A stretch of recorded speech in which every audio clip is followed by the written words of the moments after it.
اسم في الروح له تأثير وصداه يسافر في الأكوان حلقات مجمع ابن كثير تحيا تتألق بالقرآن اسم في الروح له تأثير وصداه يسافر في الأكوان حلقات مجمع ابن كثير تحيا تتألق بالقرآن في القلب تراتي. بسم اللہ الرحمن الرحیم الصلاة والسلام علی رسولہ الکریم وخاتم النبیین صلی اللہ علیہ وآلہ وسلم. جی الحمدللہ تفسیر ابن کثیر سورۃ الفاتحہ آیت نمبر 3 اور 4 کی ہم آج تفسیر دیکھتے ہیں. اعوذ باللہ من الشیطان الرجیم. الرحمن الرحیم مالکی یوم الدین. دو آیات. الرحمن الرحیم بڑا مہربان نہایت رحم والا، مالکی یوم الدین روز جزا کا مالک، بدلے کے دن کا مالک. تفسیر آیت نمبر 3. بسم اللہ کے ضمن میں اس کی تفسیر قبل ازیں گزر چکی ہے. بسم اللہ میں الرحمن الرحیم چونکہ آ چکا ہے اور وہاں پہ اس کی تفسیر مکمل طور پر گزر چکی ہے، لہٰذا اب اعادے کی ضرورت نہیں. قرطبی رحمہ اللہ کہتے ہیں کہ رب العالمین کے وصف کے بعد الرحمن الرحیم کا وصف ترہیب کے بعد ترغیب کے باب میں سے ہے، جیسا کہ ارشاد باری تعالیٰ ہے نبئ عبادی انی انا الغفور الرحیم. میرے بندوں کو خبر دے دو، بتا دو، انی بے شک میں انا الغفور الرحیم یقیناً میں ہی بخشنے والا ہوں، بہت بڑا بخشنے والا ہوں، میں بڑا مہربان ہوں. وَأَنَّ عَذَابِي هُوَ الْعَذَابُ الْأَلِيمُ اور بے شک میرا عذاب بھی بڑا درد دینے والا ہے. الیاذ باللہ اللہ تعالی ہمیں اس سے محفوظ رکھے. اسی طرح یہ ارشاد باری تعالیٰ ہے اِنَّ رَبَّكَ سَرِيعُ الْعِقَابِ وَإِنَّهُ لَغَفُورٌ رَحِيمٌ. سورہ انعام آیت نمبر 165. بے شک آپ کا پروردگار جلد عذاب دینے والا ہے اور بے شک وہ بہت بخشنے والا، بہت مہربان ہے. اسم ربی میں ترہیب اور الرحمن الرحیم کے ناموں میں ترغیب کا پہلو ہے.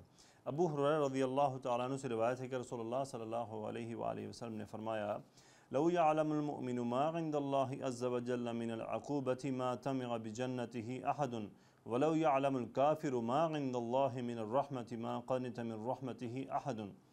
اگر مومن کو اللہ عز وجل کے عذاب کے بارے میں صحیح علم ہو تو کوئی بھی اس کی جنت کی خواہش نہ کرے، اور اگر کافر کو اس کی رحمت کے بارے میں علم ہو تو کوئی بھی اس کی رحمت سے مایوس نہ ہو. یہ صحیح مسلم کی روایت ہے. بابو فی سعۃ رحمۃ اللہ تعالی، حدیث نمبر 2755. آیت نمبر 4 کی تفسیر. مالکی یوم الدین انصاف کے دن کی ملکیت کا مفہوم کیا ہے؟ قیامت کے دن کی ملکیت کی تخصیص کے یہ معنی نہیں کہ باقی دنوں کی ملکیت کی نفی کی جا رہی ہے، کیونکہ اس سے پہلے بیان کیا جا چکا ہے کہ وہ رب العالمین ہے اور یہ دنیا اور آخرت دونوں کو شامل ہے. قیامت کے دن کی طرف اضافت اس لیے کی گئی ہے، یعنی اضافت سے مراد قیامت کے دن سے تعلق اس لیے قائم کیا گیا ہے، نسبت اس لیے جوڑی گئی کہ اس دن کو کوئی کسی چیز کی ملکیت کا دعوے دار نہ ہوگا، یعنی اس دن کوئی کسی بھی چیز کی ملکیت کا دعویٰ نہیں کرے گا سوائے اللہ عز و جل کے، بلکہ اس کی اجازت کے بغیر کسی کو بات کرنے کی بھی جرت نہ ہوگی، جیسا کہ ارشاد باری تعالیٰ ہے یوم یقوم الروح والملائکۃ صفا لا یتکلمون الا من اذن لہ الرحمن وقال صوابا. سورۃ النبأ آیت نمبر 38. جس دن روح الامین اور دیگر فرشتے صف باندھ کر کھڑے ہوں گے تو کوئی بول نہ سکے گا مگر جس کو رحمان اجازت بخشے اور اس نے بات بھی درست کہی ہو. اور فرمایا وَخَشَعَتِ الْأَصْوَاتُ لِلرَّحْمَنِ فَلَا تَسْمَعُ إِلَّا ہَمْسًا. سورۃ طٰہٰ آیت نمبر 108. اور رحمان کے سامنے آوازیں پست ہو جائیں گی، تم آہٹ کے سوا کوئی آواز نہ سنو گے. اور فرمایا یوم یأتی لا تکلم نفس الا بإذنہ فمنہم شقی وسعید. سورہ ہود آیت نمبر 105. جب وہ دن آ جائے گا تو کوئی نفس اللہ کے حکم کے بغیر بول بھی نہ سکے گا، پھر ان میں سے کچھ بدبخت ہوں گے اور کچھ نیک بخت. ابن عباس رضی اللہ تعالیٰ عنہما فرماتے ہیں مالکی یوم الدین کی تفسیر. اس دن اس کی بادشاہت میں اس کے سوا اور کوئی صاحب اختیار نہ ہوگا، جس طرح دنیا میں یہ مجازن بادشاہ تھے. یوم الدین کے معنی ابن عباس فرماتے ہیں کہ یوم الدین کے معنی مراد مخلوق کے حساب کا دن، یعنی قیامت کا دن جس دن وہ تمام اعمال کا بدلہ دے گا، اچھے اعمال کا اچھا بدلہ اور برے اعمال کا برا بدلہ. اللہ یہ کہ کسی کو وہ معاف فرما دے۔ ابن عباس رضی اللہ عنہما کے علاوہ دیگر صحابہ و تابعین اور سلف سے بھی یہی معنی منقول ہیں، اور جیسا کہ ظاہر ہے یہی معنی صحیح ہیں۔ ملک اور ملک الاملاک اللہ ہی کے لیے ہیں۔ حقیقت میں مالک اللہ عز و جل ہی ہے، جیسا کہ ارشاد باری تعالیٰ ہے وَاللَّهُ الَّذِي لَا إِلَهَ إِلَّا هُوَ الْمَلِكُ الْقُدُّوسُ السَّلَامُ سورہ الحشر آیت نمبر 23۔ وہی اللہ ہے جس کے سوا کوئی عبادت کے لائق نہیں، وہ حقیقی بادشاہ ہے، نہایت پاک ذات، ہر عیب سے سلامتی دینے والا۔ ابو ہریرہ رضی اللہ تعالیٰ عنہ سے روایت ہے مرفوعاً اقنع اسم عند اللہ رجل تسمى بملک الاملاک لا مالک الا اللہ۔ اللہ کے ہاں بدترین نام یہ ہے کہ کوئی شخص اپنے آپ کو شہنشاہ کہلائے، کیونکہ اللہ عز و جل کے سوا کوئی بادشاہ حقیقی نہیں۔ حضرت ابو ہریرہ رضی اللہ تعالیٰ عنہ سے ہی روایت ہے کہ رسول اللہ صلی اللہ علیہ وسلم نے فرمایا یقبض اللہ الارض ویطوی السماء بیمینہ ثم یقول انا الملک این الملوک الارض این الجبارون این المتکبرون۔ اللہ عز و جل زمین کو پکڑ لے گا اور آسمان کو لپیٹ کر اپنے دائیں ہاتھ میں لے لے گا اور فرمائے گا میں ہوں بادشاہ، کہاں ہے دنیا کے بادشاہ، کہاں ہے سرکش، کہاں ہے متکبر۔ اور قرآن عظیم میں بھی ہے لمن الملک اليوم للہ الواحد القہار سورہ المؤمن آیت نمبر 16۔ آج کس کی بادشاہت ہے؟